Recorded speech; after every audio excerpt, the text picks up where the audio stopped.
Bom, irmãos, boa noite a todos mais uma vez, a graça e a paz do Senhor Jesus. Nós estamos estudando os 10 mandamentos nessa série, os 10 mandamentos para hoje. Hoje nós vamos tratar do 6º mandamento, e aí eu peço que você deixe a palavra aberta no livro de Êxodo, capítulo 20. Hoje à tarde, hoje pela manhã, enquanto eu estava estudando e escrevendo, eu fui pesquisar o obituário da violência do Brasil, e é um negócio assustador, Eu não cheguei nem a abrir os números, e os dados, eu fui ver só as categorias, e é um negócio assim, para deixar qualquer filme de terror, assim, na fichinha, porque você tem inúmeras classificações de mortes violentas. Eu, na minha ignorância, achei que era tudo classificado num único número, num único dado, mas não é.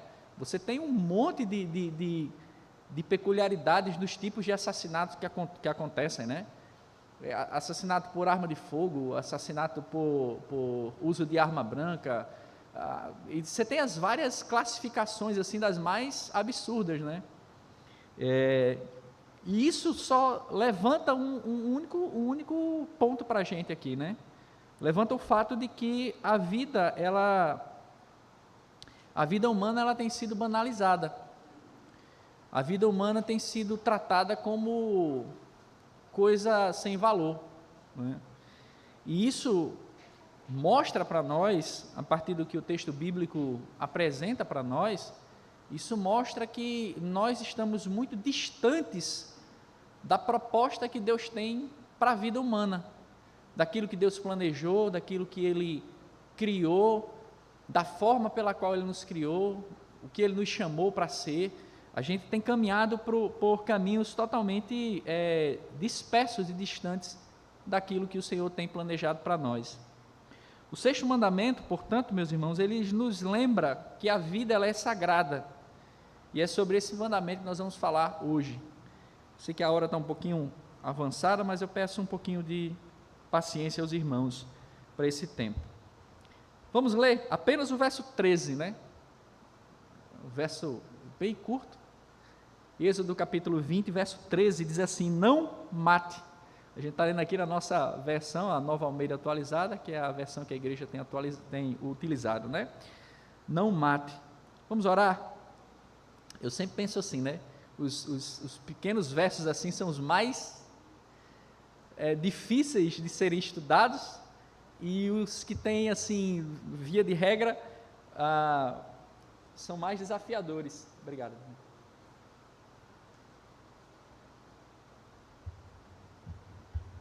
Então vamos orar, que Deus ajude os irmãos a entenderem e me ajude a não atrapalhar o que a palavra de Deus quer dizer. Ore comigo.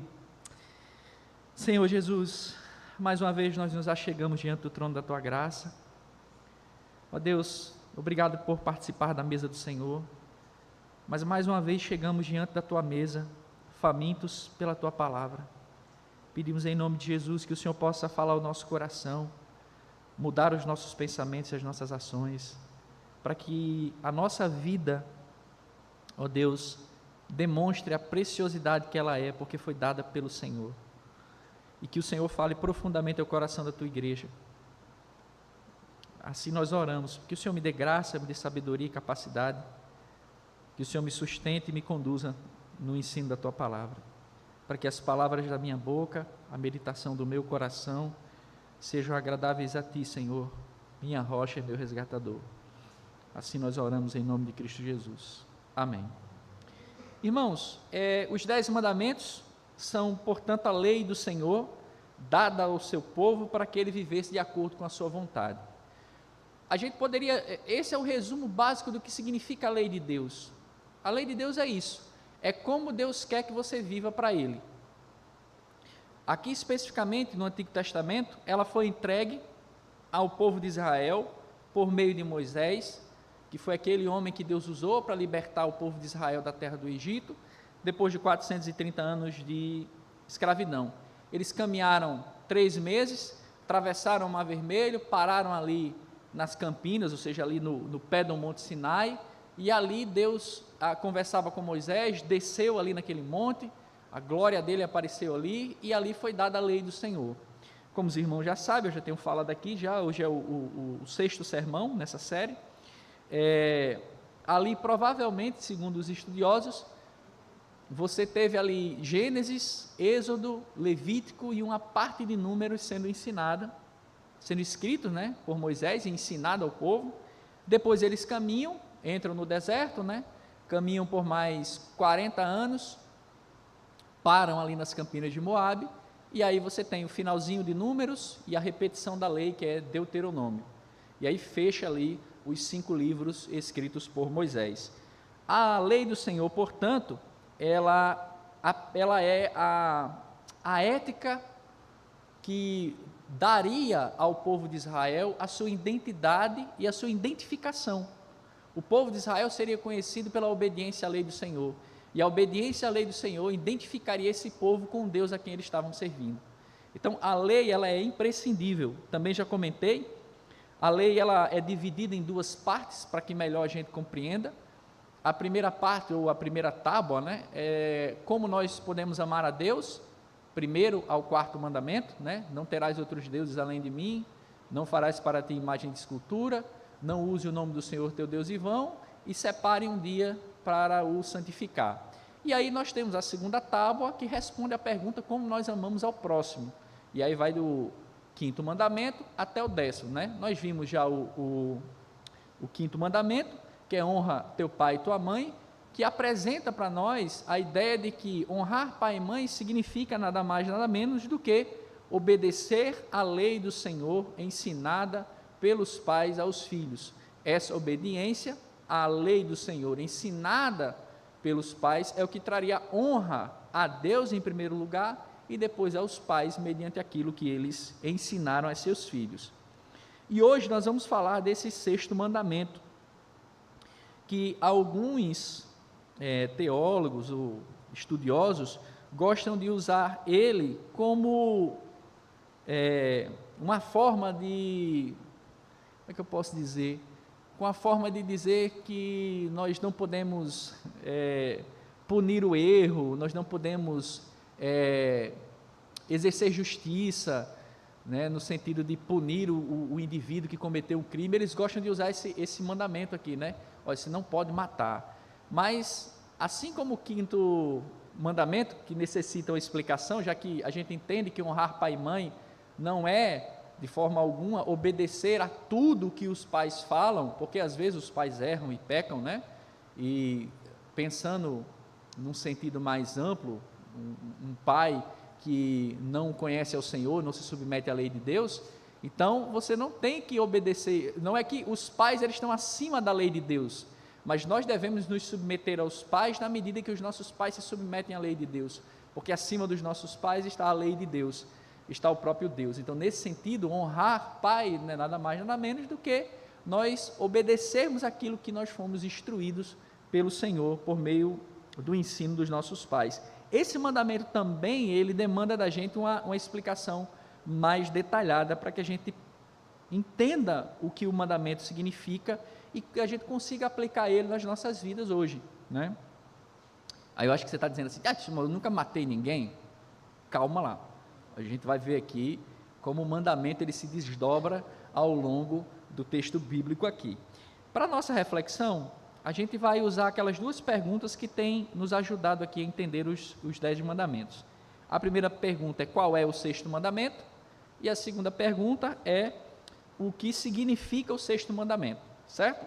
Então vamos lá. É um só verso, né? Bem rapidinho, dá até para ela dizer que decorou um verso hoje, né? Esse rapaz foi para a igreja hoje, decorei um versículo. Qual versículo? Aí o cara diz, Êxodo 20, 13. E qual é? Não mate. Pronto, já resolvi a questão de decorar um versículo, né? Mas o 6º mandamento é esse mesmo, não mate. Contudo, essa expressão, que em hebraico é 2 palavrinhas, né?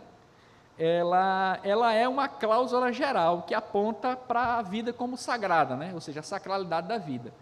Não mate é como se fosse um resumão geral. Por quê? Porque a vida ela é sagrada. E por que a vida é sagrada? Gênesis 1, 27.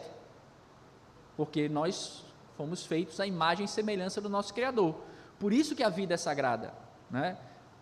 A vida não é sagrada porque você é especial, a vida é sagrada porque você é imagem e semelhança do seu Criador. Então, nesse sentido, é aí onde está a sacralidade da vida, a ideia da vida ser sagrada, é porque nós somos imagem e semelhança do nosso Criador. Então, nesse sentido, o mandamento, o sexto mandamento, ele é uma apresentação geral, apontando que a vida, ela é extremamente sagrada. No original hebraico, a ideia mesmo não é, essa tradução não mate, ela não é muito adequada. Os tradutores, tanto os tradutores da língua portuguesa, eles fazem um esforço para dar esse elemento geral, mas ao pé da letra, o mandamento é não cometa assassinato. Se a gente fosse traduzir ao pé da letra assim, esse é o sentido, não cometa assassinato. Porque a proibição é contra o assassinato intencional, quando há planejamento em assassinar o outro. E o outro é a ideia do outro, do inocente, daquele que não tem culpa. Eu não sou advogado, mas no direito brasileiro você tem uma diferenciação, né? Você tem o crime doloso, quando há intenção de matar, e você tem o crime culposo, quando não há intenção de matar. Então, nesse sentido, o que a lei está estabelecendo aqui, Êxodo 20, verso 13, não mate, está dizendo que nós não devemos assassinar o outro de forma premeditada, né? E aí você tem assim, né, a grande questão para a nossa reflexão, beleza, como o assassinato ele é tratado na Bíblia? Aí você tem essa mesma característica no texto bíblico. Primeiro, Gênesis 4, 8 a 10, como nós já estudamos aqui, né, na quinta-feira. Então quero também fazer um convite a você que não está perdendo, a gente está caminhando no livro de Gênesis, vamos entrar no capítulo 21 agora, tem sido uma bênção, a gente sempre abre oportunidade para perguntas e respostas no final, e tem sido um momento muito edificante. Gênesis 4, 8 a 10 tem a história do primeiro assassinato, que começa onde? Num culto. O primeiro assassinato da humanidade foi dentro de uma família e começa num culto, né? Quando Caim e Abel vão oferecer ao Senhor o sacrifício, um fica com inveja do outro, vai lá e mata o outro. Então, esse é o primeiro registro de um assassinato.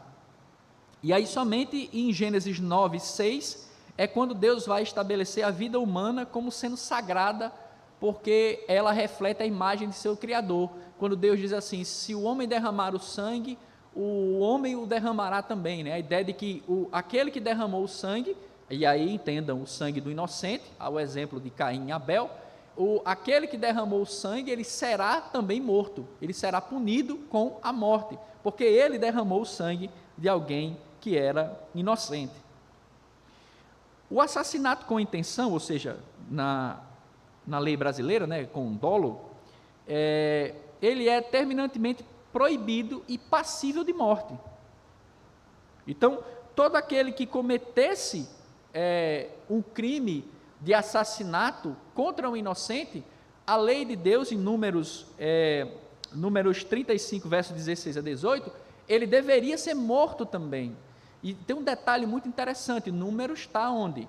Está no Pentateuco, ou seja, está nos livros que foram entregues ao povo de Israel, esse mesmo povo que está recebendo a lei do Senhor aqui em Êxodo, para que eles pudessem organizar a vida civil ali, na terra que eles estavam possuindo. Interessante que o texto, quando você lê em Números, ele diz assim, que o assassino ele tem que ser morto, para que a terra não clame, ou seja, para que a terra não sofra.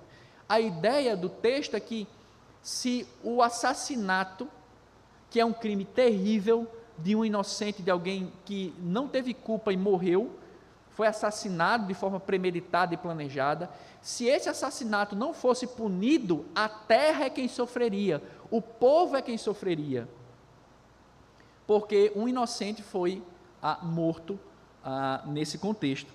Então você tem Números 35, 16 a 18, mostrando que todo assassinato com intenção, ele deveria ser punido também com a morte. Por outro lado, os assassinatos sem intenção, que na nossa lei brasileira se chama homicídio culposo, né, quando não há intenção de matar, ele era plenamente perdoável. Existiam até as cidades de refúgio, né, que os irmãos já leram, né, lá em Números, que você poderia, se você matasse alguém sem querer, você poderia fugir para essas cidades e ali você encontraria refúgio, e aquele familiar que quisesse se vingar, ele não poderia entrar nessa cidade, e você estava seguro nessa cidade até a morte do sumo sacerdote, e aí você poderia retornar à sua casa sem culpa alguma. Então isso mostra para nós, meus irmãos, que o não mate, ele tem muitos desdobramentos, tem muitas interpretações, não é interpretações, mas tem muitas características desse mandamento que aparece apenas nesse verso 13 do capítulo 20, não mate. Por exemplo, no texto bíblico nós temos a aplicação da pena de morte, por vários casos, né? Sei que os irmãos estão assustados, né? Meu Deus, culto de domingo, de ceia, lá vai o pastor descrevendo como matar. Não, calma, eu estou explicando a lei. Por exemplo, crimes contra a vida, né? Ou seja, o cara planejou a morte do outro. Êxodo 21:12, ela dizia que o assassino ele tinha que ser morto, ele deveria perder a vida, para que isso não se tornasse nem um costume, nem que a terra ficasse com este ensinamento de que a vida ela é trivial, de que você pode matar alguém e isso está tudo bem. A vida ela é sagrada, por isso que aquele que tira a vida intencionalmente do outro, ele deveria ser morto aqui na lei. Irmãos, eu não coloquei isso no meu sermão, mas me veio aqui no coração. Tem umas distorções na lei brasileira. Eu tenho alguns amigos que são advogados, e aí eu estava conversando com um deles, ele disse que, por exemplo, tem acho que é uma rosa, eu acho que eu não lembro, uma rosa, ou é esqueci agora o nome, é uma rosa da Amazônia, que, por exemplo, se um cabra me matar, ele vai pegar aí, em média, de 6 a 8 anos de cadeia. Se ele ficar com bom comportamento, ele sai com 6, 5, aí se ele ler um livrozinho, tiver um curso superior, vai diminuindo a pena. Isso é a legislação do Brasil, certo? Vai diminuindo a pena.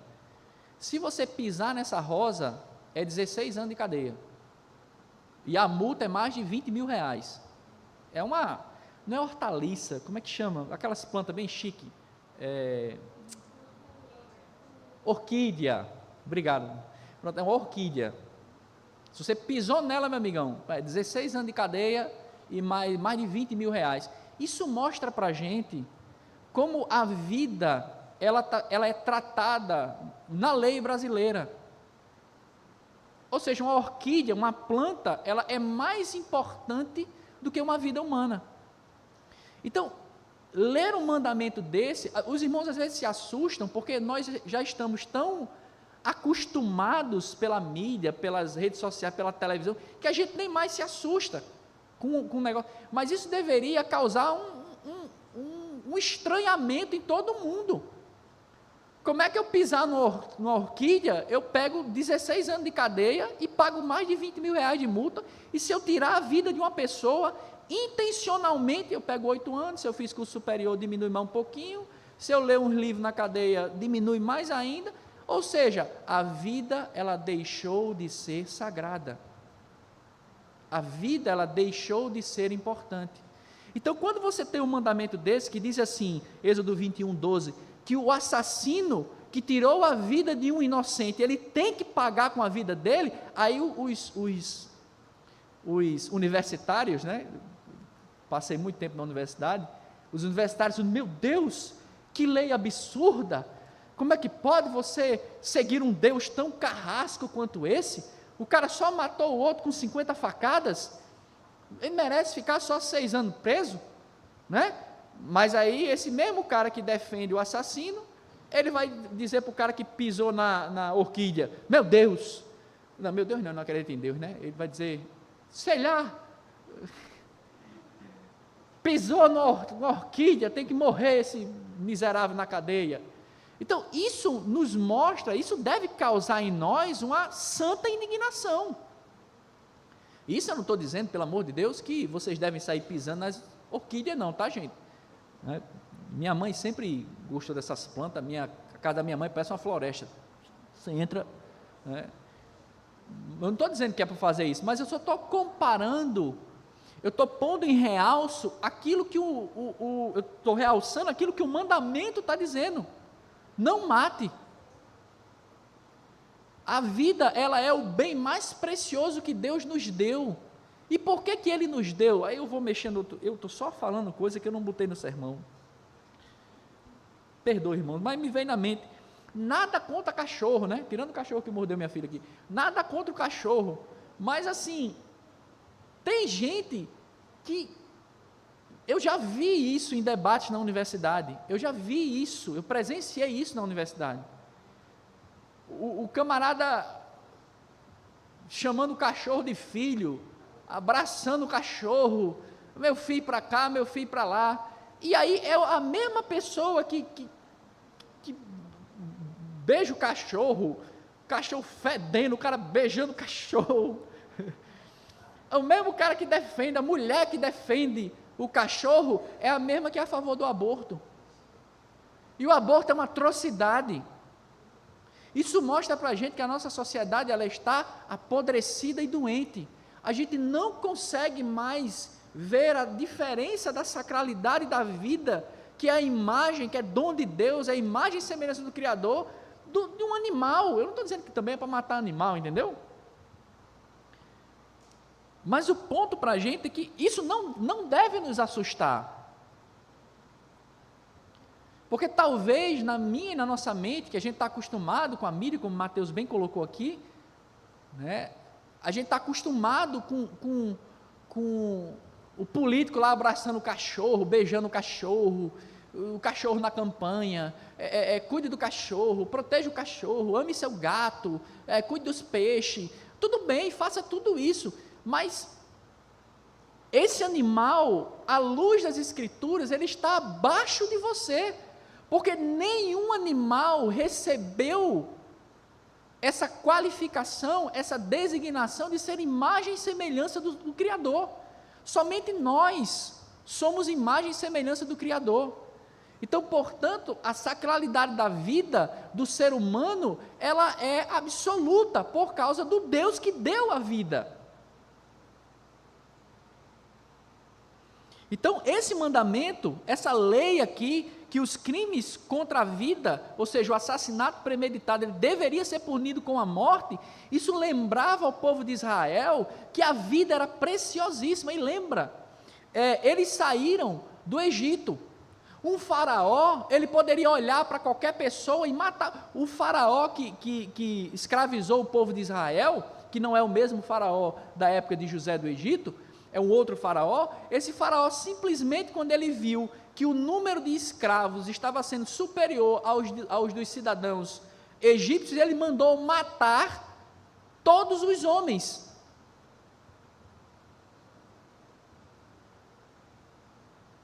Então, a nossa sociedade, ela está muito mais parecida com o Egito do que com o povo de Deus.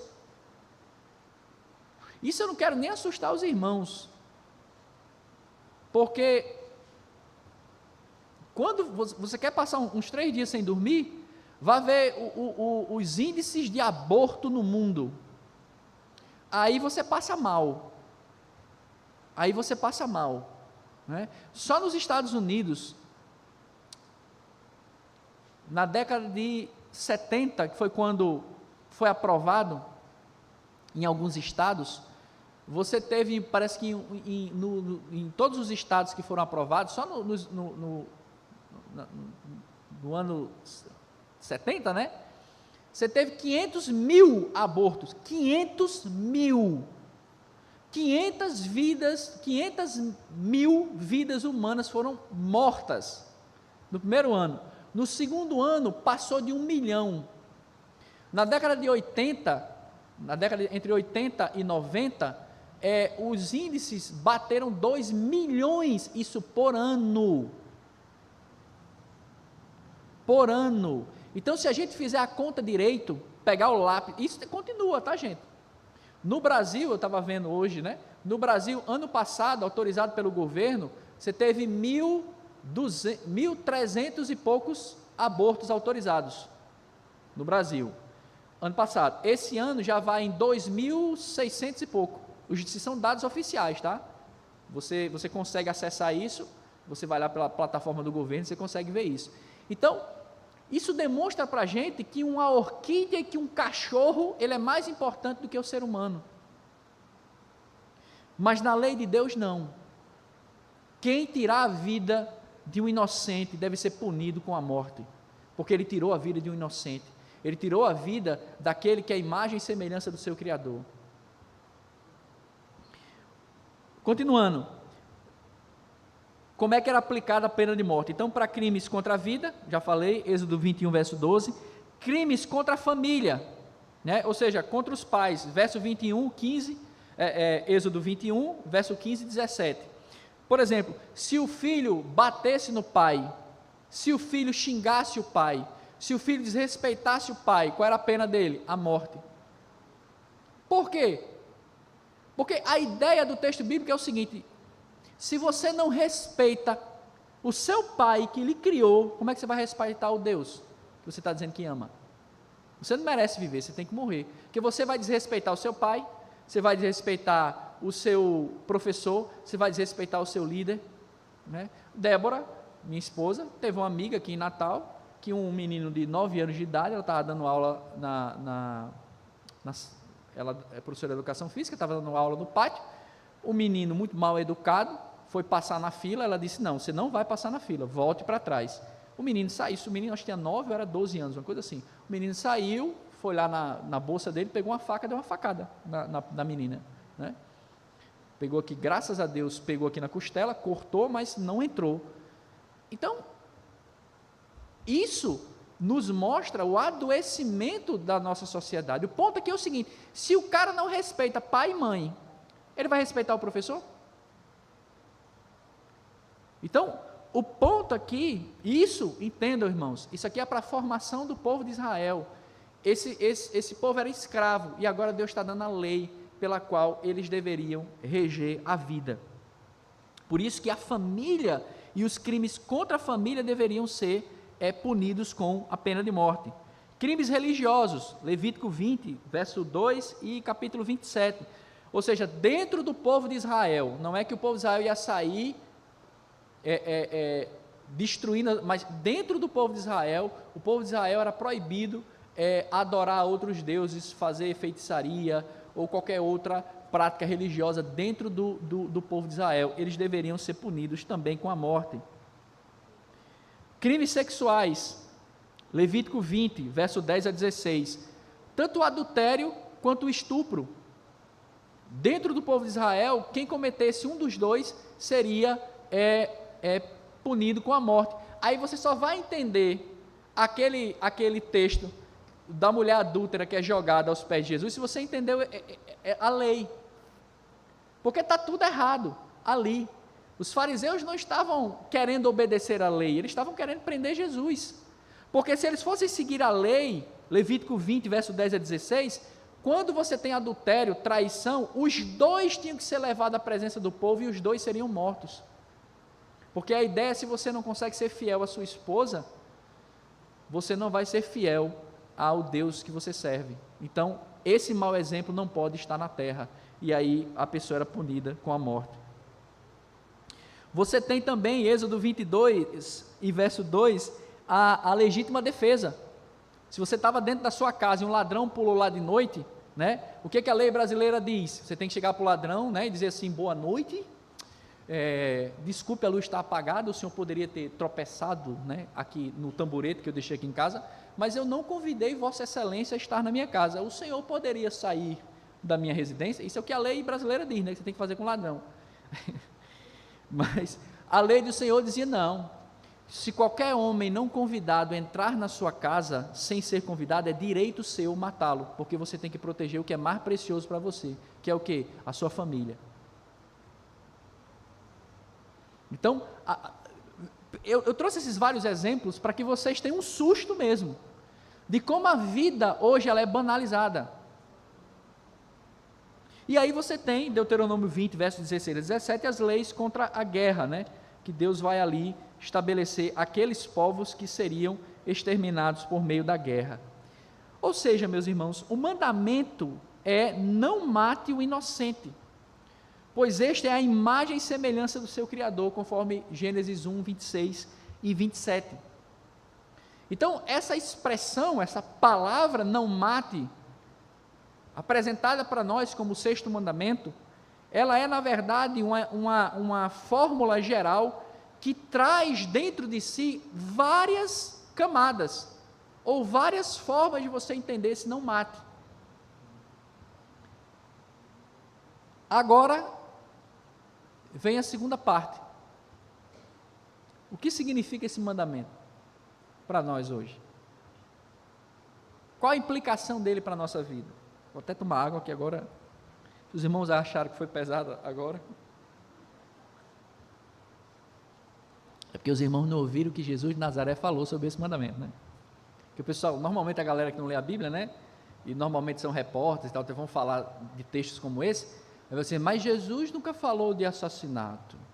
Jesus nunca falou de punição do inferno. Ai, coitado, não acaba de não ler a Bíblia, é muito engraçado. Que Jesus falou mais do inferno do que do céu, né? Isso é que é engraçado. Eu acabo não ler a Bíblia, né? Por isso que não sabe dessas coisas. Mas vamos lá. O que o sexto mandamento nos significa para nós? Em primeiro lugar, o sexto mandamento, meus irmãos, ele nos ensina que nós não podemos cometer assassinato.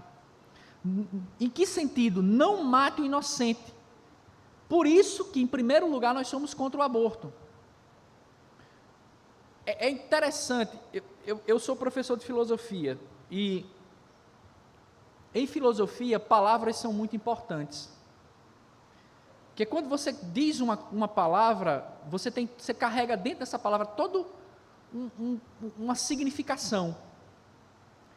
Então, quando alguém quer mandar na vida da gente, ele começa a querer mandar como? Naquilo que você fala. Porque a forma que você fala vai ser a forma que você pensa. E a forma que você pensa é a forma que você vai agir. Então, eu já peguei inúmeras brigas no lugar que eu dou aula, e na faculdade, de vez em quando, a gente brigava, porque quando a gente ia ter discussão, né, às vezes sobre aborto, né, aí o pessoal não usa aborto. O pessoal antigamente usava liberdade feminina. Aí eu era um aluno que lia o que o professor mandava e lia outras coisas, né? E aí quando o professor dizia, não, vamos falar sobre os direitos femininos, aí eu levantava a mão lá atrás, aí o professor, o que é, Francisco? Você vai falar do aborto, é? Aí todo mundo, porque é aborto mesmo, né? O aborto, né? Aborto, né? Vai falar sobre aborto? É o texto do aborto que a gente vai ler agora? Aí o professor, Francisco, é do direito feminino à liberdade, do direito ao corpo. Aí eu disse, sim, do corpo dela, porque o da criança que vai ser espedaçado, não, né? É só o dela, o corpo dela, o da criança que vai ser morta, não, né? Eu disse, tá bom, Francisco. Eu disse, não, eu só estou deixando claro o tema que a gente vai tratar. É esse, professor?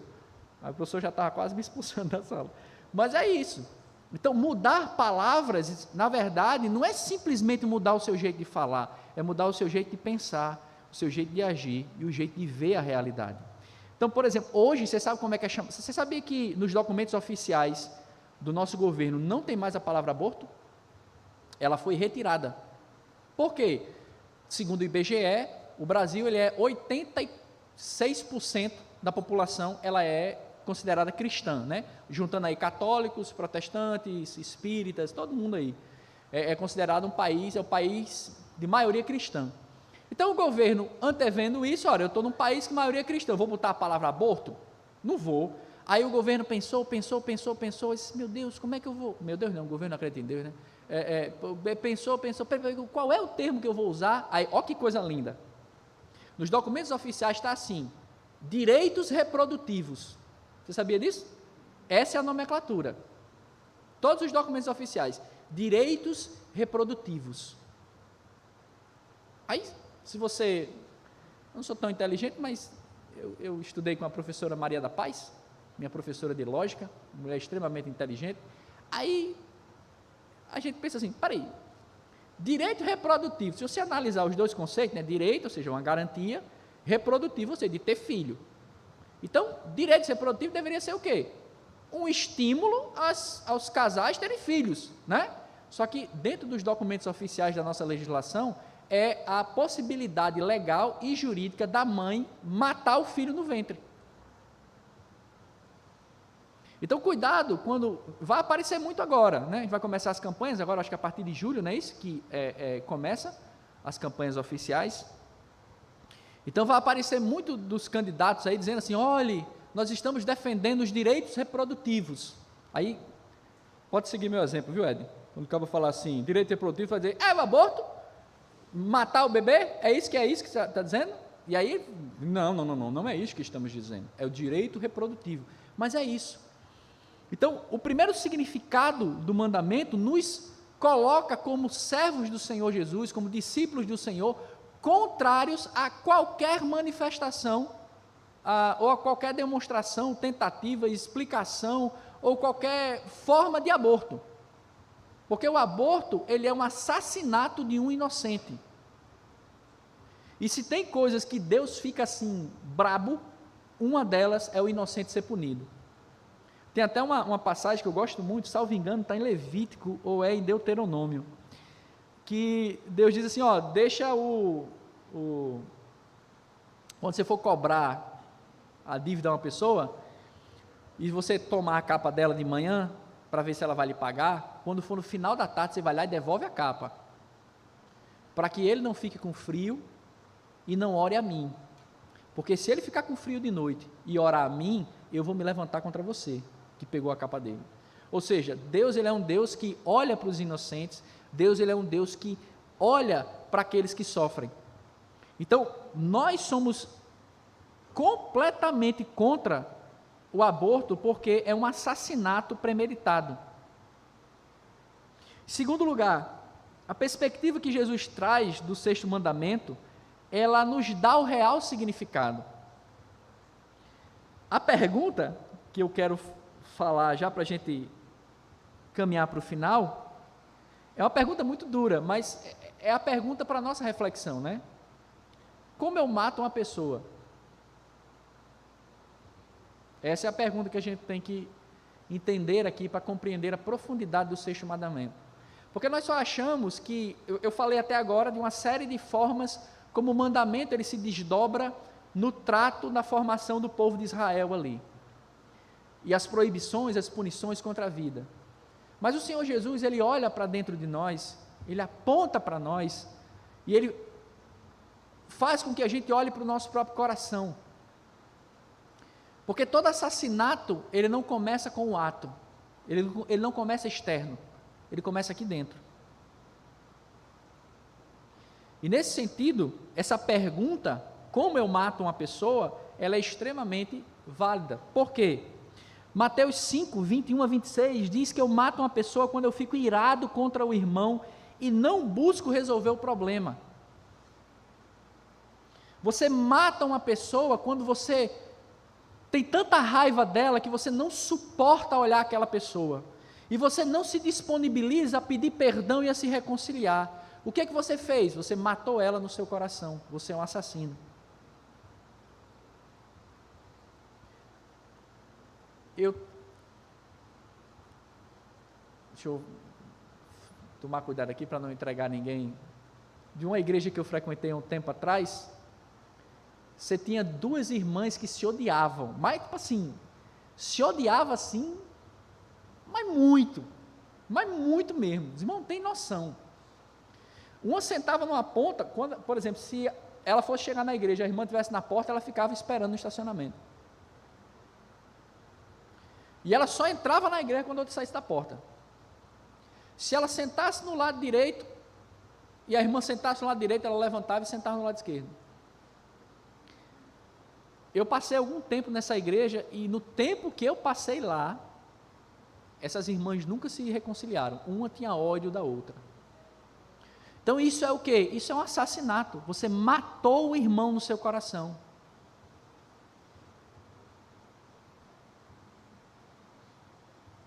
Como eu mato uma pessoa? Quando eu odeio meu irmão de tal forma que ele não tem espaço algum no meu coração. 1 João 3,15 vai dizer isso, que se você odeia seu irmão, você é assassino. 1 João 3,5 diz isso, 3,15, perdão. Então, odiar o outro, ora, o ponto aqui é o seguinte, se eu odeio, no fundo, todo pecado é a quebra da lei de Deus, todo pecado é contra Deus.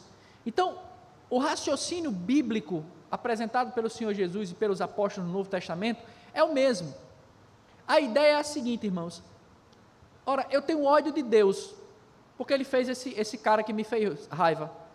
Como eu não posso matar a Deus, e como eu não posso matar Ele, porque se eu matar Ele eu vou ser preso, né? O cara ainda é assassino e é egoísta, né? Porque assim, como eu não posso matar ele, porque se eu matar eu vou preso, então eu vou matar ele aonde? Vou matar ele aqui dentro. Então eu passo a odiar e desprezar esse irmão no meu coração. O texto bíblico diz o quê? Em 1 João 3,15, todo aquele que odeia seu irmão é assassino. Como eu mato uma pessoa? Em terceiro lugar, a minha língua, eu posso matar uma pessoa. Tiago 3, 1 a 12, vai dar uma descrição ali do poder da língua. Não que as palavras têm poder, tá, irmãos? Eu não acredito em absolutamente nada disso, porque isso não é bíblico, né? Tipo, na conta de Mesaque vai aparecer agora R$1 milhão. A Mesaque já levantou a mão, aleluia. Mas não vai, Mesaque, não tem poder nenhum para isso. Então, eu não acredito nesse tipo de coisa. Mas o que Tiago está tratando aqui em Tiago 3, 1 a 12, ele está dizendo que a forma como você usa a sua língua, você pode destruir a vida do seu irmão. Seja por maledicências, seja por falso testemunho, seja levando essa pessoa a desanimar da fé. E aí Mateus 18, Tiago, ele vai dizer que nós devemos tomar muito cuidado com o uso da nossa língua, porque ela pode matar a outra pessoa. Você pode acabar com a reputação de uma pessoa, você pode destruir aquela pessoa. Quarto lugar, quando eu mato uma pessoa, quando eu não sigo a verdade em amor. Você pode estar coberto de razão, você pode estar com a verdade, mas se você não souber usar a sua boca, se você não souber usar a verdade, você vai matar o outro. E aí tem gente que infelizmente mata o outro na fé, o outro sai da igreja e nunca mais volta. Por quê? Porque o irmão matou o outro com a sua língua. E aí, Mateus 18,6 tem uma advertência seríssima a esse respeito. Mateus 18,6 vai dizer, lembra lá do texto de Mateus 18,6, Jesus dizendo, cuidado com aqueles que fazem tropeçar os meus pequeninos, melhor seria que você amarrasse uma pedra de moinho, que era uma pedra gigante, que o boi girava para esmagar o trigo, é uma pedra desse tamanho, isso é melhor, aí Jesus diz, né, é melhor você pegar essa pedra, amarrar no pescoço e pular dentro d'água, do que você fazer desviar um dos meus pequeninos. Os pequeninos ali eram quem? Eram crianças? Eram discípulos. Então, se você com a sua boca fez o seu irmão pecar e morrer na fé e se afastar, você matou ele. Em último lugar, como eu mato uma pessoa? Não perdoando. Efésios 4:32 e Mateus 18:22. Nós não podemos negar ao perdão ao arrependido. Porque se nós negarmos o perdão, nós estamos cometendo assassinato. Percebem como o mandamento, ele é vívido e ele ainda está presente? Para concluir, a pergunta que nós temos que fazer na nossa mente é Quantas pessoas eu já matei no meu coração? Quantas pessoas eu já odiei, não perdoei, não corrigi com amor e com brandura? É interessante que quando a gente peca, a gente sempre vai a Deus e Senhor, me perdoa, Senhor, eu pequei, tem misericórdia de mim. Quando é o irmão, a gente diz o quê? Mata, Senhor, aquele desgraçado. Pecou porque é um nojento, merece que o Senhor jogue um raio na cabeça dele. Então, isso é falta de amor. Falta de amor é você cometer assassinato, quebrar o 6º mandamento. Essa reflexão ela precisa ser feita por nós. Segunda, a quem você precisa perdoar? Porque às vezes você tem que perdoar. E assim, eu não consigo achar uma definição melhor do que essa. Pastor Anderson tem essa definição. Eu sempre, quando eu vou falar de perdão, eu sempre uso a definição dele, né? Eu sempre digo a ele, rapaz, eu estou usando a tua definição até hoje, porque eu achei muito interessante. O que é perdoar? Perdoar é assumir a conta. O pastor Anderson sempre diz isso, né? Perdoar é assumir a conta. Como assim? Perdoar é você saber que o outro não vai conseguir pagar, ou recompensar, ou restituir o que você fez. Então você assume a conta. Ele não vai me restituir, mas eu vou perdoá-lo. Ou seja, ele não vai restaurar o meu coração, mas eu vou me dispor a perdoá-lo, porque eu não quero me tornar um assassino. Terceiro lugar, a quem você precisa pedir perdão? Às vezes é você que tem que pedir perdão. E você chegar lá e dizer, irmãos, me perdoe Zé, porque com a minha língua eu lhe matei.